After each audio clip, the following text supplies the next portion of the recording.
जब संपूर्ण वैभव होते हुए भी प्रभु श्री राम का मन व्याकुल था, तब गुरु वशिष्ठ के ज्ञान ने उन्हें विषाद से बाहर निकाला। सुनिए बकुल जी की वाणी में। जय श्री राम। स्वागत है। और आज तो फिर फरवरी महीने का पहली तारीख है और कल बहुत ही गहराई से भ्रमणा के बारे में गुरु वशिष्ठ ने प्रभु राम को बताया। आज देखते हैं क्या है श्लोक। यथा रसः पदार्थेषु यथा तैलं तिलादिषु कुसुमेषु यथम उदस तथा द्रष्टरि दृश्यति। अर्थ है, सभी पदार्थों में सार तत्व रहता है। जैसे तिल के बीजों के तिल, फूलों में गंध, ठीक इसी प्रकार दृष्टा में पदार्थों का ग्रहण करने की क्षमता रहती है। तो जैसे कि हम अभी देखते हैं तो हम दृष्टा हो गया, तो हम सब चीज देखने की हमारे अंदर की एक सार होती है। तो ये जो आगे वशिष्ठ बताते हैं, हे राम, अब मैं सृष्टि और उसके रहस्य का वर्णन करूंगा। देखो हम कितने भाग्यशाली हैं, सृष्टि और उनके रहस्य के बारे में हमें जानने को मिला है। बंधन तभी तक बना रहता है जब तक सांसारिक पदार्थों में वास्तविकता देखने की प्रवृत्ति बनी रहती है। यानी कि अगर मैं इस पदार्थ में वास्तविक है ऐसा जब तक मानने लगूं, तब तक हमारे यहां बंधन है। जैसे ही यह प्रवृत्ति समाप्त होती है, इसके साथ बंधन भी समाप्त हो जाता है। इसी सृष्टि में जो उत्पन्न होता है वह पनपता है, चीजता है, वह फिर स्वर्ग या नरक में जाता है अथवा मोक्ष प्राप्त करता है। जब प्रलय होता है तो संपूर्ण पदार्थ सत्ता यानी कि वस्तु जगत उस परम पुरुष में विलीन हो जाती है। इसी को प्रज्ञावान आत्मा, ब्रह्म, सत्य आदि नामों से अभिहित करते हैं। ऐसा विचार विमर्श और वार्तालाप को सुगम बनाने के लिए कहा जाता है। यही शाश्वत आत्मा अपने द्वैत की भावना में और अन्य की भावना कर लेती है। तभी मन की उत्पत्ति वैसी ही होती है जैसे शांत सागर का तल शुद्ध होने पर लहर उत्पन्न होती है। परंतु इस बात का ध्यान रखना चाहिए कि जैसे सोने का कंगन सोना ही होता है, वैसे ही रची गई सृष्टि की प्रकृति और शक्ति सृष्टिकर्ता में ही निहित होती है। कितना सुंदर! मन असीम आत्मा से भिन्न नहीं होता, अर्थात मन का कोई स्वतंत्र अस्तित्व ही नहीं।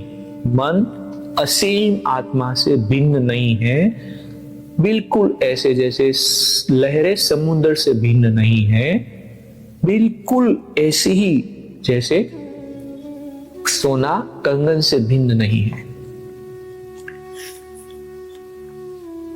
जिस प्रकार मरीचिका, हमने देखा आगे, मरीचिका बहुत ही जब धूप होती है तो बहुत दूर हमें जल प्रतीत लगता है, लेकिन जल होता नहीं है, उसे मरीचिका कहते हैं। जिस प्रकार मरीचिका नदी की वास्तविकता धारा प्रतीत होती है, उसी प्रकार यह सृष्टि भी पूर्णतया वास्तविक दिखाई पड़ती है। जिस तरह मरीचिका वास्तविक दिखती है, हमें दिखती है, सामने जल है ऐसा दिखता है नहीं, हम जानते हैं नहीं, दिखता है। इसी तरह से इसी सृष्टि को हम मरीचिका की माफिक वास्तविक देखते हैं, है नहीं।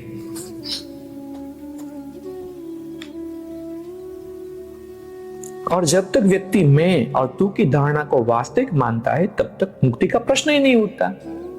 मौखिक रूप से इस सत्ता को स्वीकृत कर देने से इसका अस्तित्व नष्ट नहीं होता, बल्कि ऐसी अस्वीकृति और अधिक कठिनाइयों को बढ़ा देती है।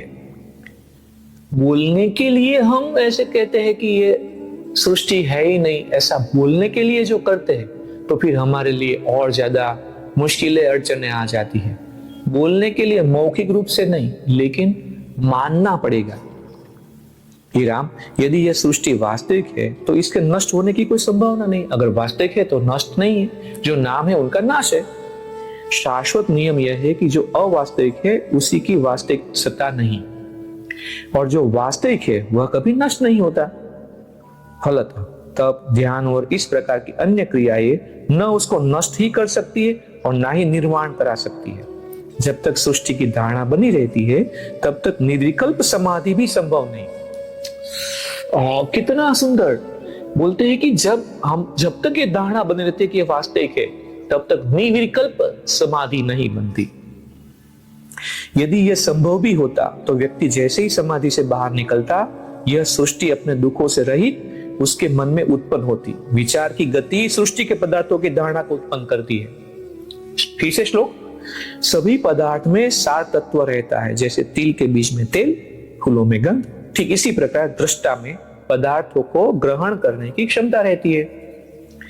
जिस प्रकार स्वप्न दृष्टा को स्वप्न में दिखाई पड़ने वाली वस्तुओं की अनुभूति होती है, उसी प्रकार दृष्टा को इंद्रियों द्वारा पदार्थों को ग्रहण करने की अनुभूति होती है स्वप्न समान। जैसे समय आने पर बीज से अंकुर निकलता है, वैसे ही यह शक्ति भी सृष्टि की धारणा के रूप में प्रकट होती है। जब धारणा होती है, जैसे स्वप्न में अनुभूति होती है कि सच है लेकिन है नहीं, इसी तरह जागृत अवस्था में दृष्टा को इंद्रियों द्वारा पदार्थ को ग्रहण करने की अनुभूति होती है नहीं। इसी के साथ आज का दिन यहाँ पे विराम लेते हैं। इस महाग्रंथ को आगे ले जाएंगे। कल हम देखते हैं क्या होता है।